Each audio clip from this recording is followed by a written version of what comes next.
that old piano from down the avenue.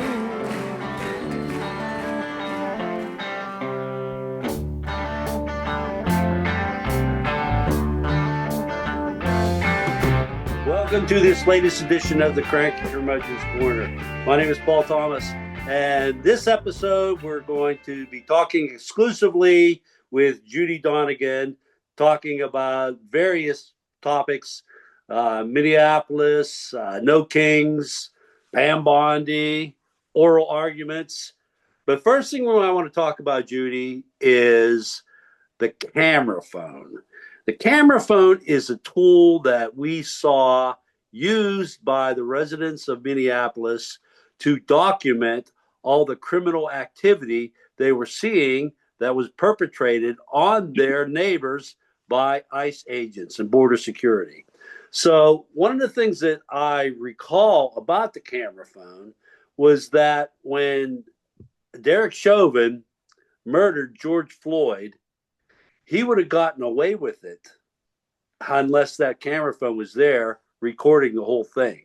And actually, it was the camera phone that disputed the police report that was filed after George Floyd died. So my question to you basically is, how important has this camera phone become as far as protecting our rights and keeping rogue law enforcement accountable? Well, I think you summed it up. Excuse me. It's extremely important.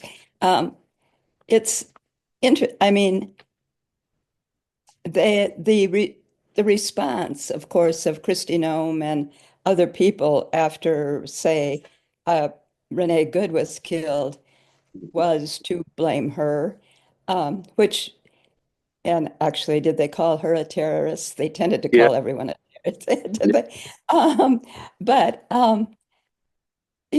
they might have gotten away with that if there hadn't been for the camera phone. It's sort of interesting. They made such outlandish statements that a lot of people might have been a little skeptical, even without the phone. But with the phone, it was perfectly clear that they had responded before they could possibly know what was going on, and without any information. So it's interesting to think what would have happened if we had the camera phone and the shots of her car or of Alex Preddy or of anything else, actually, if the authorities had said, oh my, what if they had acknowledged that the shot into her car looked like a very unfortunate and improper response? And they had acknowledged it right away and said, we will look into this. People have to be held accountable, and so on. Then the camera phone would have bolstered their statement, but would have had, I think the whole thing would have had a different effect. But they're never smart enough to do that. So I guess we need the phone. Yeah. Staying with this, I want you to put your legal hat on here for a second. This is one of the things we talked about last time, was the fact that DOJ and the FBI and ICE and everybody associated with the federal government with these murders of Preddy and Good have gathered all the evidence. They've kept all the evidence. They're not releasing the evidence to the people of Minnesota.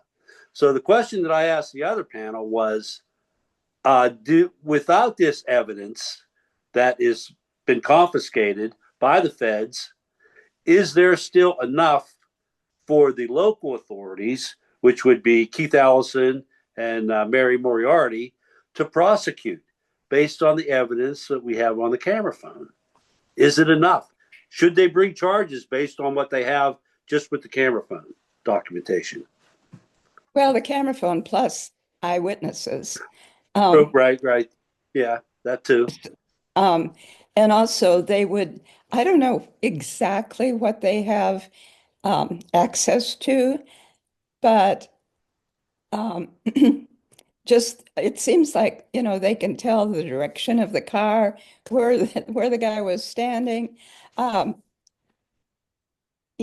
so I would not be surprised if they could bring some sort of charges, even Well, they with, they did file suit against the feds for the evidence.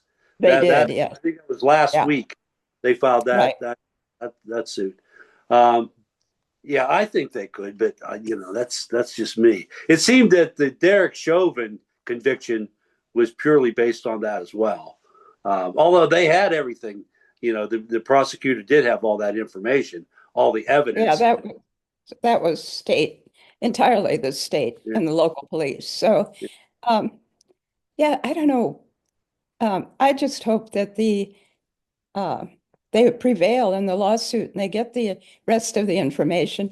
They no doubt want to have everything they can and want to nail down the case as well as they can. Mhm. Uh, but it would seem like they'd have some enough for some charges. Yeah. Well, Trump has been losing in court, and I think this is like a slam dunk. You have homicides, and somebody's hiding the evidence. I think that's a huge obstruction of justice charge right there. That alone. Yeah. The things that really struck me about the way the people of Minneapolis reacted when ICE did that invasion was the way the neighbors of the people that were being targeted by ICE really stood up to them. They were following them around with the camera phones. They had their whistles. They had training on what to do whenever ICE was there and how to help these people. So that really struck me as something that communities do. They gather around neighbors in need and they help them out. Has that been your experience as now you lived in Minneapolis, right? When you were working for the judge? No, Or that in I was Wisconsin? in Milwaukee. Okay, it Um, was in Milwaukee. I was born in Minnesota, not Okay, Minneapolis. okay, Uh, well, how many years were you there? 18, 18. But I have my family is still there, 50 miles northwest of Minneapolis, and I go to Minnesota once or twice a year. So I still, you can take the girl out of Minnesota. So So this neighborhood, their neighborly love, I guess I'm going to use that word, is something that you're well familiar with, then, right? well, there is something I'm familiar with. Someone up there apparently coined the phrase neighboring is what they were doing. They were neighboring.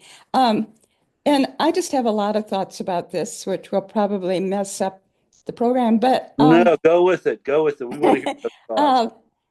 uh, Tom Friedman, who I don't always agree with, um, said that what happened in Minneapolis was the most courageous battle ever fought by Americans not in uniform, which, is kind of true. Um, and a leader in the Twin Cities said that there were hundreds of leaders of this movement, and he didn't know any of them. So this seemed to be an organic uprising from the community. And it's just, even someone who's grown up there, it's just a little hard to imagine how it happened. And it's, um, they're going to give the people of Minneapolis the John F. Kennedy Profile and Courage Award. And Mhm. um, it seems to me well deserved. It was very grassroots. It's probably block to block, school to school, PTAs and teachers and crossing guards, um, all just doing their part. I don't think, I don't get the idea that it was um, organized in any large sense, that it was just a lot of small groups of people doing what they could. I don't know. What is your They impression? were organized. They were organized in small groups. Uh, They're what? they were organized in small groups. Small groups, Yeah, yeah. helping each other out. Yeah, yeah. And also, they were involved in delivering food to people Right. who were afraid to leave the house. That was another part of it. Yeah. One of the things that caused me to think about this in a different way was the fact that I've been noticing for like the past, I guess all my life, but really profoundly the past decade or so, is the political power that hate has unleashed. Donald Trump is purely the result of power generated by hate. But the thing that I saw in Minneapolis made me think that love and neighborliness and helping each other is also a particularly powerful tool, political tool. Now, the question I asked the other panel, which I was kind of surprised to hear, but I actually agreed with at the end, was when I asked them, "What is the more powerful tool, love or hate?" And their reaction was that love was there for sure, neighbors helping neighbors, but it was hating ICE that motivated them the most. That they really and that it was really hate was really the dominant feature in their political action because they hated what ICE was doing to their community. What do you think about that? That's really interesting. And I can't say I disagree with it I agree. necessarily. Me either. I just That's pretty interesting. Um, you know, I think that ICE went in, DHS went in, um, targeting Minnesota for a number of reasons, and hate was involved in that. Uh, mm-hmm. Trump hates Minnesota. They refuse so far to be a swing state, and Walz ran for vice president. And also, it probably looked like an easy target to ramp up hate against immigrants because there is a large Somali population. There was the fraud case run by a white woman, by the way, but involving a good number of Somalis. Um, so it might have looked like a good place to go in and ramp up some hate against the Somali neighbors, and that backfired in a huge way. um, so, and I'm not sure, being from more rural Minnesota, um, that didn't work in Wilmer, which is a smaller town. But I think there are places in the state where that might have worked, but it wasn't going to work in Minneapolis, and which is a pretty diverse and a very liberal city. So um, maybe maybe the government um, overestimated their power to create hate among the people. Yeah, That it turned on them. yeah, and I think they were using that welfare fraud as an excuse because the state did prosecute those people that they caught well before they decided to send ICE in. And if they really were after the welfare cheats, they should have sent in accountants, not ICE agents. Right. Yeah, there were Yeah, that it logic came out pretty clear. well, and they hate Ilhan Omar, and she's Somali, of course. I always think when I'm flying to Minneapolis, my first thought was, since I fly in there fairly regularly, that what happened to the airport if all the Somali workers are staying home? Who's running that airport? Mm-hmm. So um, they had a really uh, strong presence in the city, a good presence. So Contributors to the community, exactly. which is I must have known that. Yeah. the immigrant population generally are contributors to the community. They pay taxes. They keep the economy going. They're commercially viable assets to American life. Okay, one of the things that I was looking at whenever Tom Homan decided that he was going to pull ICE out um, was that the protests on the streets, which were going on every day in very cold temperatures, with a whole bunch of joyous people gathering together and say ice out, and doing all the chanting and all the protest marching, was that was what caused them to pull out. But the other panel said, no, it wasn't that. It was the poll numbers. That Trump was looking at the poll numbers and seeing that the people in America overwhelmingly were supporting the people of Minneapolis and their resistance to ICE. And so that was putting his poll numbers in the dumpster. And that was the reason why they had to get out of Minneapolis. They needed to end the story because it had an adverse effect on his popularity. What do you think about that? I think they're related. I think it brought the poll numbers down because you see people out in 20 below zero, 75,000 people protesting ICE, calling attention to what the terrible things they were doing. So even if Homan wasn't worried about the protesters exactly, it was the protest and the reaction of the people of Minneapolis that caused the poll numbers to go down. I think it's a circle, frankly. Mm-hmm. Mm-hmm. Yeah, and it happened. It actually spread throughout the nation. There were It did. a lot of other protests about what's happened in Minneapolis in a lot of other cities, L.A., Chicago, lots of places. There were protests. I wonder what will happen. I mean, will they try it again to that extent somewhere else? And it'd be interesting to see how another city reacts. I mean, they now have a template to go to work off. Who has a template? The protesters or Trump? Probably both, but the protesters I was thinking about. Oh, okay, yeah, because I don't think Trump's template is one worth repeating. It didn't work out so well for him. Right. One of the things that I've noticed since the initial acquiescence to Trump 2.0, when everybody was caving in, it was the universities, it was the law firms, it was lots of local people. The secretaries of states were handing them ballots and stuff.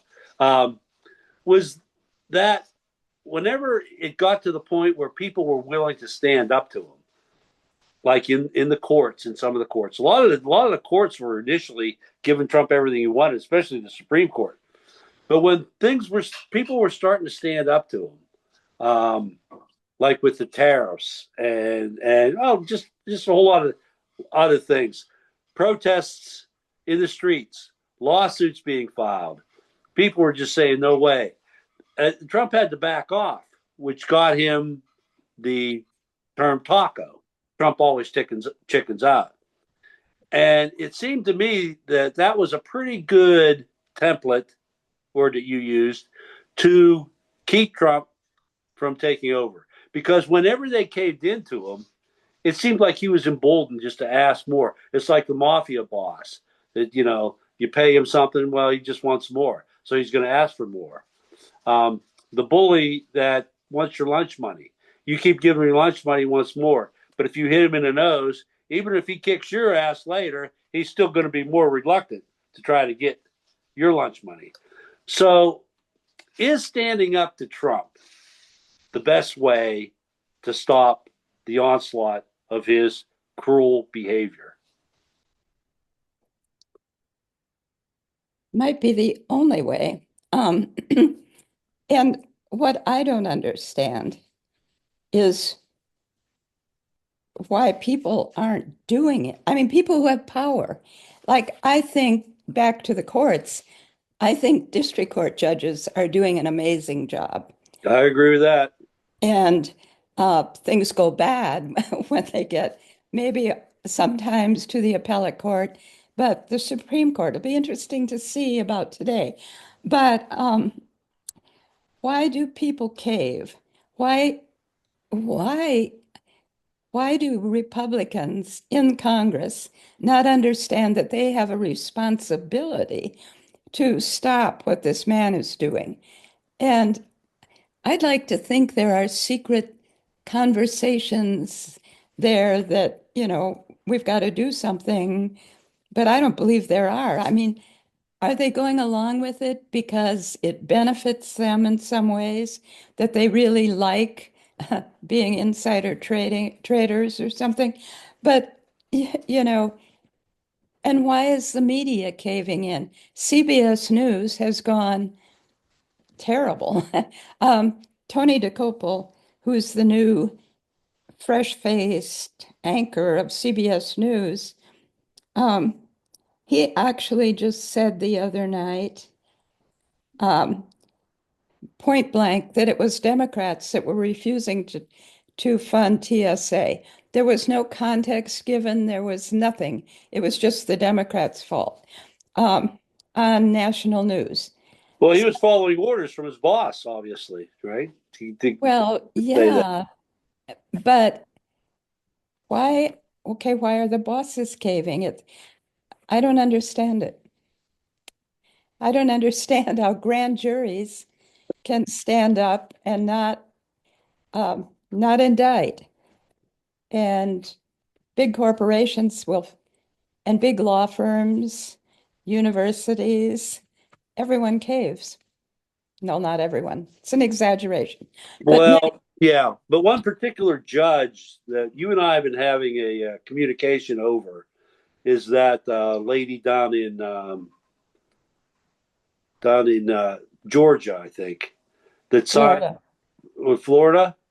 Cannon? No, no, no, no. The one, Oh, the one who signed the subpoena order that allowed them to get those ballots from Fulton County, Georgia. who was that? I forget her name. I don't know. I can't remember it. But the idea that she would allow the FBI to have not a subpoena, a search warrant. She signed the search warrant that allowed them to go in and steal these 700 boxes of ballots from Fulton County. To me, that was just horrendous.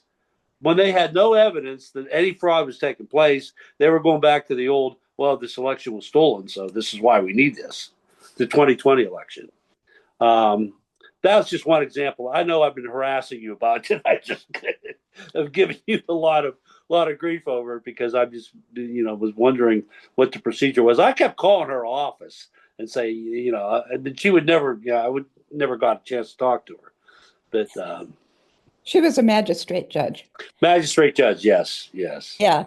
And I don't remember the name either. And not Catherine that that something. excuses Catherine it. something. Yeah, begins with an M. That's all I know.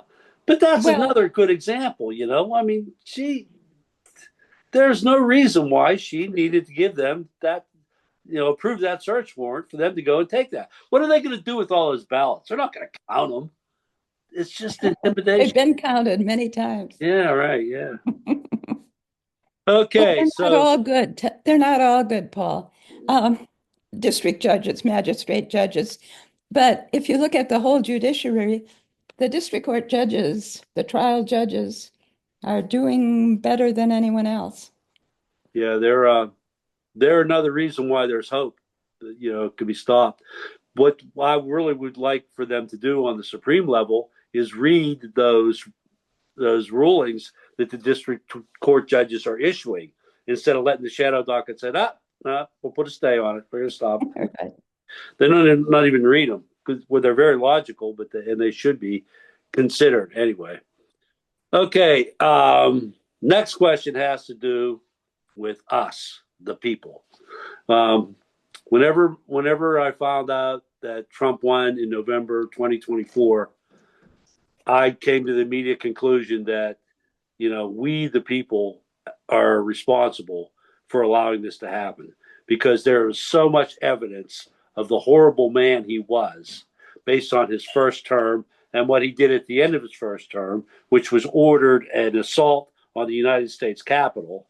And after, subsequent to that, is stealing all those documents. And I guess Jack Smith, in his report, has information about what he's trying to do. He's trying to sell some of those documents for money, which is, a whole nother issue. But Sounds logical, though. oh yeah, typical personality. Typical. Yeah, Typical. yeah. But we're responsible here for letting that happen. He got more votes than Kamala Harris in that. So we have an opportunity now to fix this. And I believe that the midterms are going to be a good indicator about the American people finally being responsible to their duties as citizens. So how do you think about that? The responsibility of what is happening, the horror show that we're experiencing right now. Whose fault is it? Is it us? Is it somebody else? Are we going to blame the media? Are we going to blame Kamala? Going to blame Biden's senility? Or really, isn't it really on us? Well, it's on it's on the part of us that voted for him, obviously. I wonder if I think it's deeper than all of that, and I don't know what it is. I mean, you can almost want to blame the education system for people not paying attention or not understanding how bad this can be, or how, yeah, it's on us. And I'm not sure how to fix it. Well, the education system has really been god awful. I trace it all the way back to No Child Left Behind, when Teddy Kennedy got with W and said, "Okay, let's just test the bejesus off all these students, and after we test them, we're going to put the funding to these schools based on the tests. Where you have kids going to school hungry, they're not testing well that day, and therefore their schools aren't getting the money." And I look at all that, and I see what your point is. The educational system, has failed miserably, and I think that's true. But Well, and I think that Trump and company understand that, which is evidenced by all the attempts conservatives are making to control what's taught in our schools.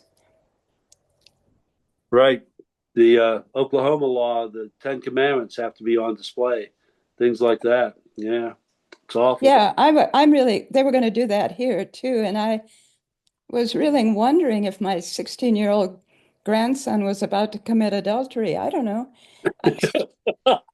Yeah, because they don't know what it is until they see it on the wall there. That really, they were going to do that up there. They were going to. Oh, they were. I don't think they are doing it, but it was, it's like any bad idea gets here, Yeah, right. Yeah, they'd like to at least explore the bad idea. Yeah. One of the things that has been happening on an international level is there has been some substantial resistance to Trump in very selected areas. For instance, Mark Carney, the Prime Minister of Canada, spoke at Davos and said that this idea of America being somebody we can rely on, that's dead. That's gone. We can't rely on that anymore. But one of the things that has happened, even though there's been that, and there's been the resistance from the European Union not to let him go into Greenland. They were going to put troops in Greenland to prevent that invasion. But beyond that, there's been very little resistance to his excursions in our hemisphere, where he's been, shooting into these fishing boats, claiming they're drug boats, taking Maduro out of Venezuela. The threat to Cuba is just really scary, because one of the panelists had said that foreigners, foreign nationals, foreign national leaders are very reluctant to stand up to Trump, so he's not getting any resistance. Now, with this incursion into Iran, he really hasn't been getting any support, but he hasn't been getting that much resistance either. His latest claim was, "Hey, you want the oil out of Strait of Hormuz? You go get that oil," which is just crazy because he's the one that had it closed. His bombing is the one that closed it up. But he's been getting his way as far as foreign matters go because there hasn't really been enough courage to stand up to him in any legitimate way. That was the premise of Lenny Young, one of the panelists I had on a few episodes ago. So, what do you think about that? That the foreign leaders are so afraid of American power and they're so afraid of Trump's unstable personality that they're just not wanting to do anything that would piss them off or get them mad at him. It seems to me like their approach was to placate him. Mm-hmm. We'll try to flatter him, we'll try to win him over that way. And surely by now they're seeing that's not working. Um, but what mystifies me is how he has managed to amass the kind of power he has, both within this country and internationally. How can he bully everybody? I mean, what about him makes people bow down to him? I don't understand it. And I don't want to give him credit, like, is he some kind of genius that has the ability to uh, bully people into thinking what he thinks? I don't want to give him that kind of credit. And I really I don't understand. I can imagine, I don't know that European leaders, for instance, would necessarily be afraid of American power. They're afraid of American power misused, and they're afraid of having American power in the hands of an unstable, erratic, irresponsible person. So it's not the power per se, it's the person wielding it at the moment, I think. Yeah, it's the person wielding it, which is what has made them reluctant to stand up to that person. It seems. Um, Well, no, I think so. I think they made a mistake in their original approach. I mean, Zelensky has stood up to him um, to some degree, and but I think the others, maybe we operate, maybe they operate as we operate, thinking, oh, he can, like in his first term, people thought they could control him, that he would listen to reason, that he could be controlled. Now there's nobody trying to control him, but people still seem to have or have had till recently, the idea that he can somehow be reasoned with. Um, and that well, seems not to be true. yeah, that's dead in the water. I mean, Yeah. you just have a conversation with them, and you can see that part doesn't work. Okay, no kings. How'd that work out in your estimation? And is that Well, something we can rely on as far as helping us get into a reasonably secure future in this country? or it's maybe one step. I'm not sure how effective it is. Um, we had a pretty good turnout in Wasilla, about 1,000 people, which Whoa, that's impressive. that's impressive. And I was not there because a couple friends and I were in Delta Junction, which for people who don't know, is a little town It's a in crossroads town. Delta Junction's a crossroads. it's the end of the Alaska Highway. Mm-hmm. And Yeah. it's in the interior. It was cold. It was 17 below at night. And then it gets up to 23 above during the day. I don't know how that happens. But Delta Junction is also adjacent to a fairly large military base. And so it's a very, very conservative place. And the three of us in Delta Junction, like, well, we should have No Kings protest. The And three of you. before we went, I had looked in the Delta Junction paper, and for the previous one, there were two guys out in front of the IGA grocery store with their signs. So I thought, well, we should go over to the IGA, and maybe those two guys will be there. So we make signs, um, and we go over there, and there are actually two guys there. And as it turned out, they were a different two guys. I don't Oh, know. So there are four guys. But so we had our signs, and we are standing on the corner for about an hour. And what's interesting, though, that wasn't much of a demonstration, but it was along the highway, and there's not a lot of traffic in Delta Junction. But when cars would go by, even big pickups, we got a lot of honks and waves and thumbs up. cool. We got a few fingers, and then we had um, a big pickup stopped across the road, kind of kitty corner from us, and was taking our picture.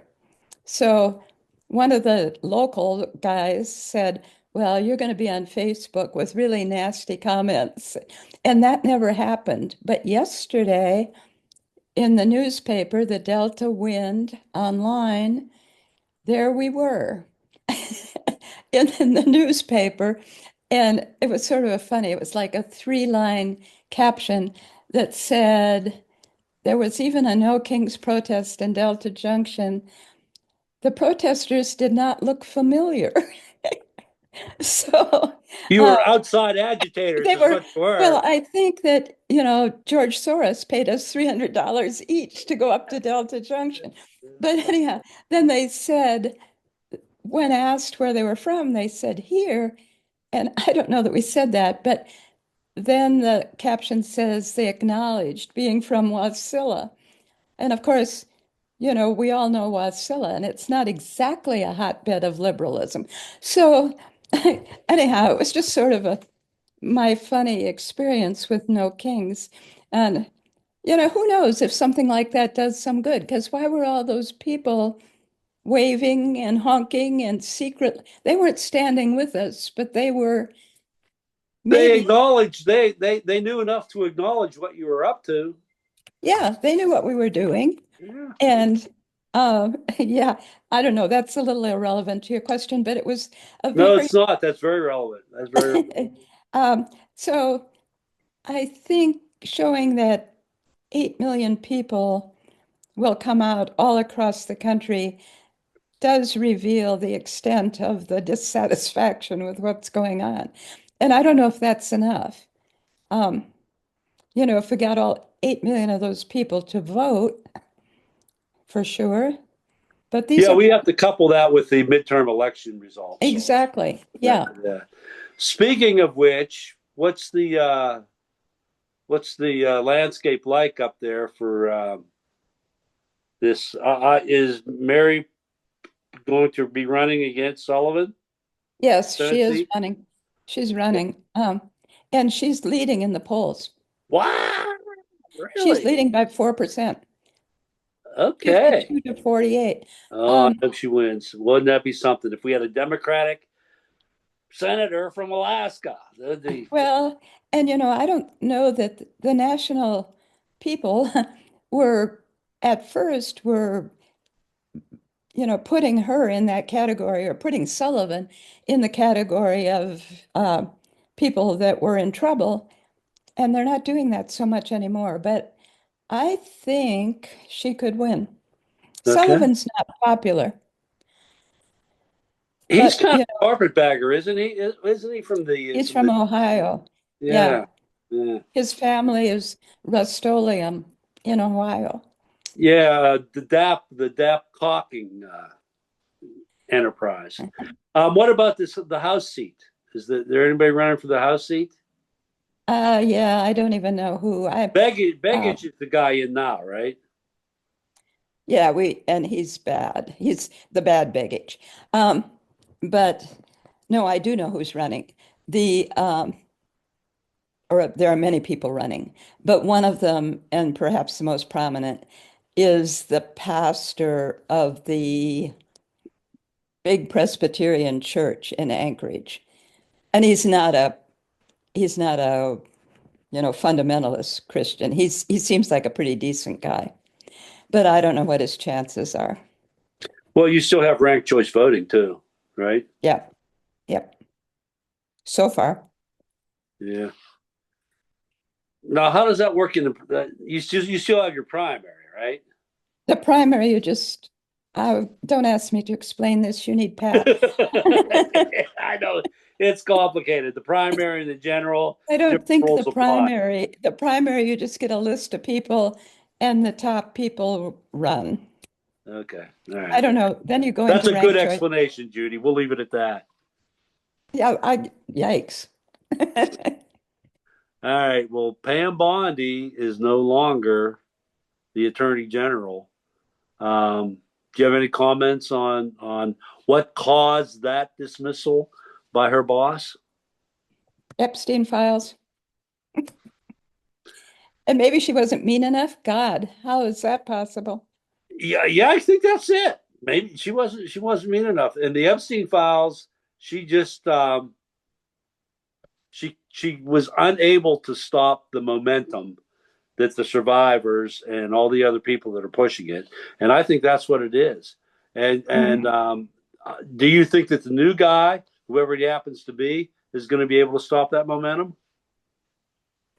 Who's the new guy going to be? At the head of what? EPA or who?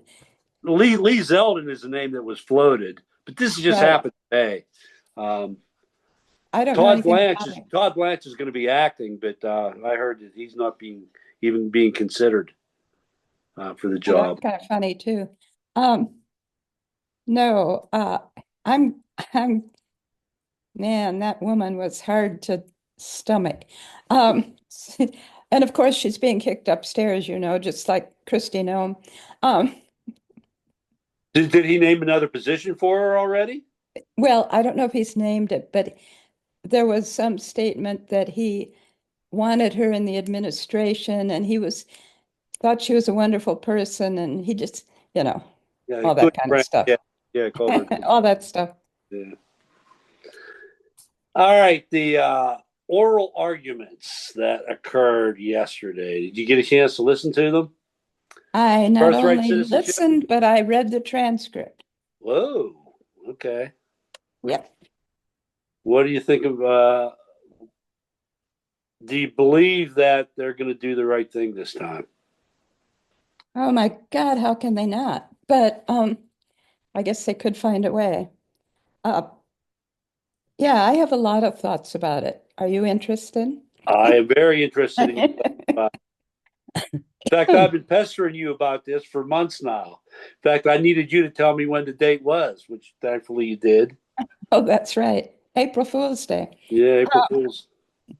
Well, okay, so the government doesn't have the facts. They don't have the law. So Sauer's approach was just to talk fast and Mhm. yell a little and And he show up. cited a lot of page numbers. He kept Oh, saying, he had a phenomenal recollection of the record. So yeah, I know the record. I must know what I'm talking about, and I'm talking very fast. And I've read a lot of treatises. I did not find that impressive, but what he really did, in my opinion, was amend the Constitution. He he said he rewrote the clause. You mm-hmm, know, all persons born or naturalized are and subject to the jurisdiction. He changed the meaning of the word jurisdiction. mm-hmm, Jurisdiction ordinarily means you're subject to the authority of something, as Elena Kagan pointed out.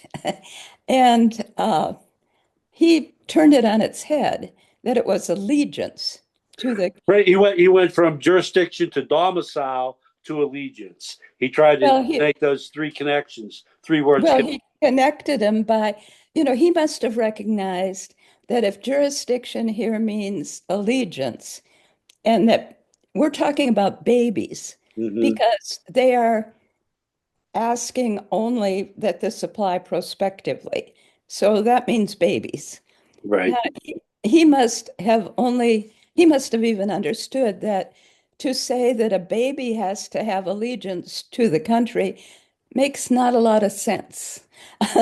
So then he jumps to parents Hmm. who are not mentioned in the clause at all. Right.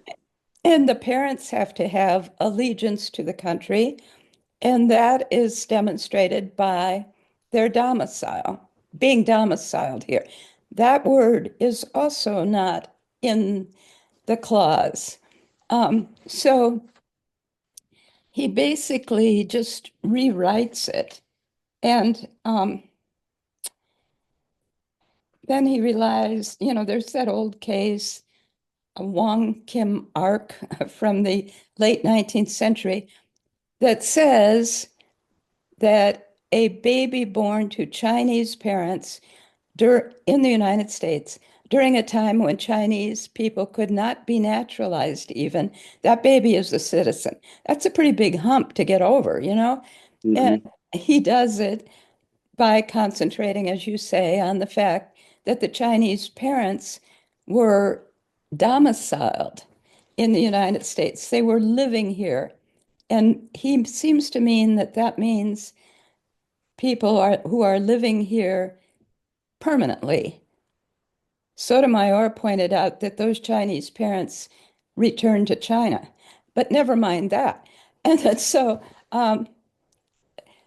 that means that people with temporary status are not domiciled. Um, Undocumented people, even if they've been here 50 years living in Minneapolis, might be ousted at any moment, so they're not domiciled. And somehow, by changing all the language and rewriting it and putting in new requirements, his, you know, then not everyone born here is a citizen in his view. It was a ludicrous argument. My reading or my viewing of analyses about that was that Alito was the only one that Right. seemed to give him any, even Clarence Thomas. But Clarence Thomas, he opened it up with going to Dred Scott. Well, Dred Scott was in 1857, and good Lord, that 14th Amendment was the one that they had to put in to stop Dred Scott. And here's a black man going back to Dred Scott. That just blew my mind. Well, I couldn't tell what he was trying to say. So, so I don't know how to even respond to that. But yeah, it's just like after Sauer got done explaining what he thought this all meant, it just seemed to me like we were hanging by the slenderest of threads to the Constitution. He was way up here somewhere, and the Constitution said something pretty much different from how he read it. And actually, yeah, I think that, well, Roberts said some of his theories were quirky, and Barrett, Jackson, of course, and Gorsuch each had a comment to the effect that, parents are not mentioned in this clause. So what's with this? So there seemed to be a good deal of pushback. Yeah. Well, Jackson's become my favorite because Yeah, she gets right to the point right away. Uh, yeah, she's she's very practical. like, how are you going to make this happen? Is basically what she asked them. Right. Are you gonna have to have affidavits in the delivery room? Yeah, it's just Well, Barrett had some of those practical questions too. yeah, What she did. happened, you know, so yeah, you have to, poor Sauer. I mean, what did he have to work with? It's a ridiculous executive order, and he had to somehow defend it. So I guess I won't be that critical, but Well, he talked plenty fast, and plenty fast, yeah, and he plenty kept loud. citing all those page numbers that where all this stuff was. Um, so overall, you had a pretty positive belief that things are going to be okay with that after hearing those arguments. Boy, I always hate to predict after an oral argument. Most of the time, I'm not really sure you can tell because they ask a lot of questions. I mean, they ask questions of the ACLU lawyer too. Mm-hmm. Um, but This one, it just seems, I mean, they would have to tie themselves in the same kind of knots that Sauer tied himself in order to uphold that executive order, it seems to me. I'm Yeah. not sure. I don't think they'd want to do that. Yeah, because it's right there. I mean, I thought the 14th Amendment section, whatever the section was about the insurrection, was pretty clear that Trump couldn't have been allowed to have another public office. And I they knew finally you would bring found that one up. Yeah. But I this knew one, you but would. this, I mean, baby's born. This is Period. clearer. You know, Yeah, this is, a baby is a baby, and a baby is yeah, born. yeah, But an insurrection, you know, you kind of have to prove that, and what are the elements, and so on. This is much clearer than that, I think. yeah. But I always did think that that one wasn't quite as clear as you did. So, Yeah, yeah, but this one where you have to read the English troops, it's right there in the English. yeah, yeah. All right, Judy, anything you want to add here to our conversation before we sign off? It's always fun talking to you, Paul. And I'm always grateful that you're willing to talk to me, Judy. And all you out there in Cyberland, thanks for listening. Until next time, I know.